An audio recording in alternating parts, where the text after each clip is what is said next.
All right, let's talk about the shooting in Washington, D.C. This poor young woman, we are now learning, Sarah Milgram, crawling away, Paul, trying to drag herself, away from the gunman as best she could while he continued to just unload on her in public, right? Yeah. On the sidewalk in front of dozens of other people. Yeah, so horrible optic. Let's advance the story a little bit here. First of all, he travels cross country. He seems to be engaged in a targeted shooting, right? It's very Mangione-esque, okay? Shoots them in the back. Seems to have done maybe some social engineering because according to the person that put the event together, the whole thing was done under real strict security. In fact, even the invitations were sent out encrypted. Yet somehow he penetrates it and he goes there. Was he looking for these two specifically? The security, I know people that have been involved in this, the Jewish locations, particularly Israel adjacent, have been hardened because of these sorts of threats. We had the terrible thing out in Pittsburgh a couple of years ago. So they hardened all of these locations. So when he got there, was he intending to go inside? All right, because that would have been a lot more targets, and he had this gun. He had he had extra ammunition, right? He had a lot of bullets. So could have been a lot worse. There's a lot of questions still to be answered. In terms of the charging, they talk about hate crime, terrorism. At the end of the day, it's a federal murder charge. He is potentially in the bucket for the death penalty. But here's the thing. I just want to say it again. Does he deserve the death penalty? Do I think he deserves the death penalty? Well, put it this way. It's on film, so there's not going to be a whole lot of question regarding it. So we have a federal death penalty. If you're ever going to use it, this is the case. Am I personally in favor of it? Yeah, whack him out. All right, Jessica, this has sort of laid everything out there on the table, made clear a lot of the undercurrents that we've been feeling in the United States over the last couple of years. It is now very clear that Jews, we already knew that they weren't safe in a lot of Western European capitals, certainly not safe in Middle Eastern cities, including inside Israel itself. They are now not safe in America's capital.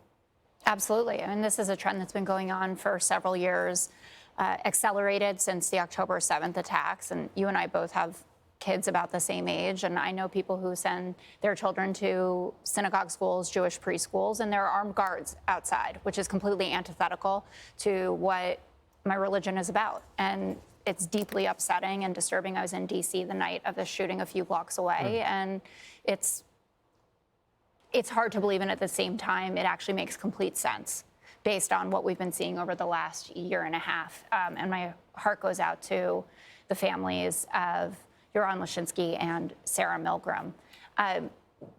Where I feel that the administration has really lost the plot, though, is why they have decided to squander so much goodwill in terms of combating anti-Semitism on college campuses by this level of gross overreach. What they're trying to do with Harvard to take away 27% of the population, which is the international population there, what they're doing at Columbia, threatening at Princeton, et cetera, indicates that they are a bunch of wannabe dictators who want to control American university life. They want to control the curriculum. They want to control the faculty. They want to control the student body. Well, they want to control research. I mean, look no, what's they happening. don't, Joey. I mean, Under look no what's circumstances. happening. We have a First Amendment. I wouldn't send my kid to one of those schools. We have a First Amendment and we have academic freedom in this country. And that's what the courts are doing. They're pushing back from immigration to academic freedom. The courts are showing up. But it's clear that this administration is just taking every opportunity that they can to amass as much executive power and control as possible. And they're also not thinking about the consequences if the shoe is ever going to be on the other foot. You know, it is possible that a Democrat could get elected. And if you set a precedent that you're going to have this kind of level of control, you're not going to be very happy with the implications of that. I'm glad to see the university standing strong, supporting their research communities, but we are going to be less safe because of this. We are going to be less prosperous. The economic benefit out of these research labs is astronomically good for the American economy. And people are, you know, you can joke and say, well, what do we want you anyway? They're going to go to other universities because if you can be picked up, if you're a Turkish national with a visa here and you can be picked up and put in an ICE truck, or you can't even get into Harvard now, why wouldn't you just go to Oxford? At the same time, Please Joey, do. I talked to the DHS secretary. Do you know how silly that sounds? Kristi Noem says, suck it, that she says that coming to the United States in a student visa for any foreigner is a privilege, and she is correct. It is not a right that anybody has. Joey, what about the argument that it's simply incumbent upon the U.S. government to vet foreign students? Rather than getting rid of them, what about vetting them more? President Trump is the president of hard reset because we've put our country in a place where we need it. All this complaining about DOJ, they're using a meat cleaver instead of a surgical knife. Well, that's because when you do the surgical knife method, it gets convoluted in what is government and bureaucracy. So a lot of these things are hard resets, and it's okay if it pisses people off because we need it.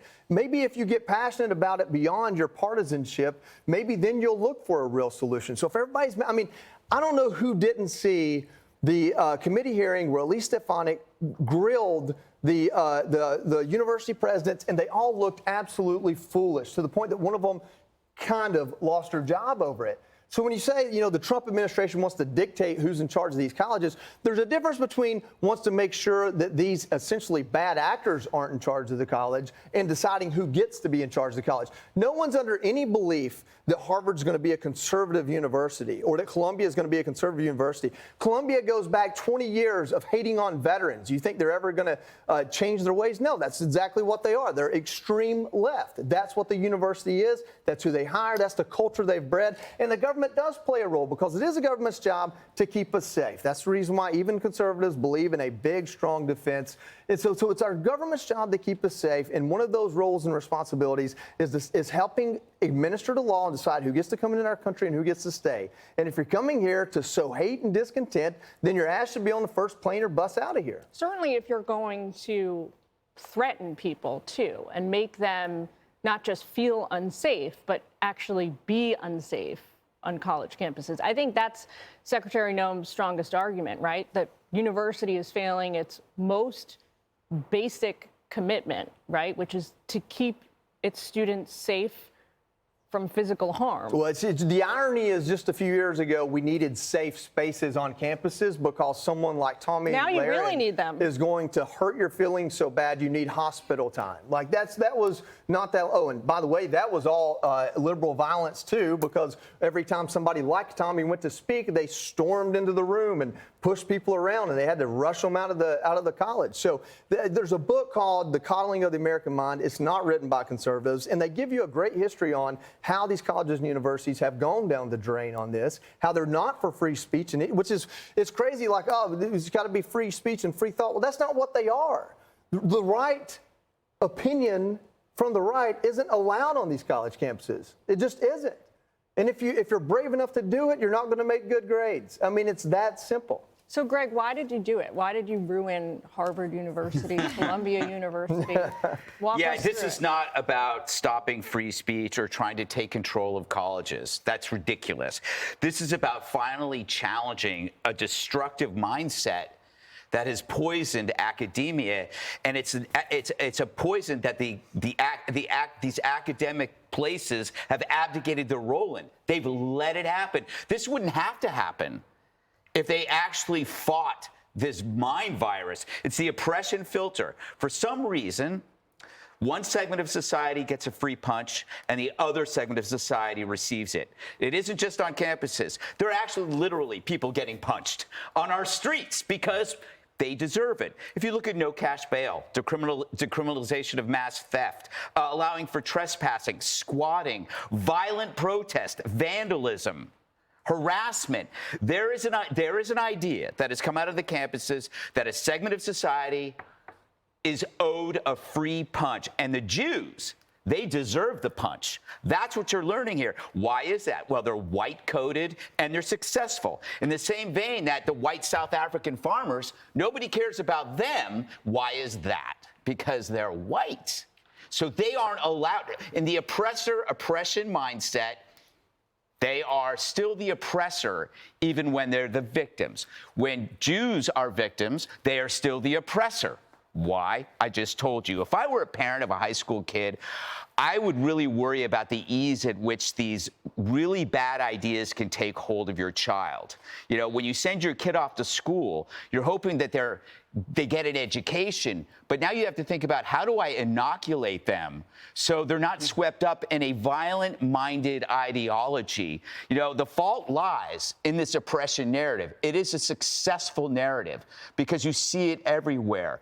We now have academia where intolerant mobs mobs are portrayed as the progressives, as the champions of free speech. Oh my God, they're taking these mob speech away. No, they're not. Do you know what? If we stopped supporting the Israeli conflict, do you think they would go away? No.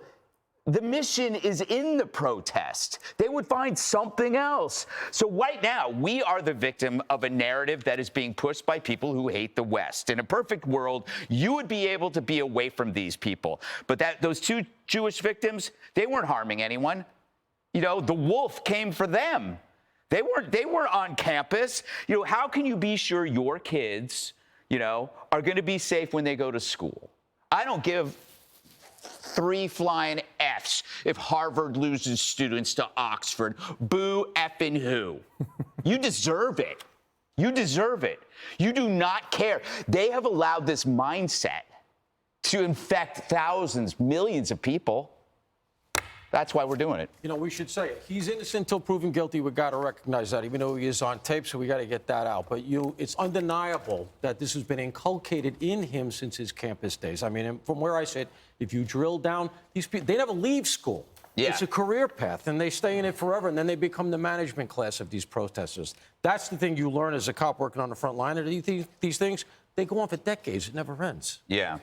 Hey, it's Will Kane. Click here to subscribe to the Fox News channel on YouTube. It's the best way to get our latest interviews and highlights. And click to subscribe to the Will Kane podcast for full episodes right now.